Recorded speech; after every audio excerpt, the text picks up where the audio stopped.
Hi everybody, I hope you are doing well. Today we'll talk about how to fix or how to solve the problem of Weverse. We click on settings, then we click on apps, default apps, app settings.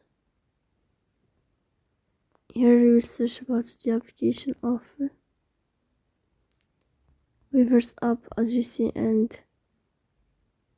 you click here.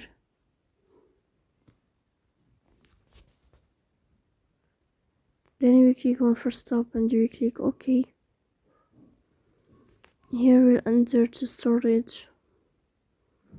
Then we click on clear cache. In the end, you will turn off your phone and you will restart your phone again to fix that problem.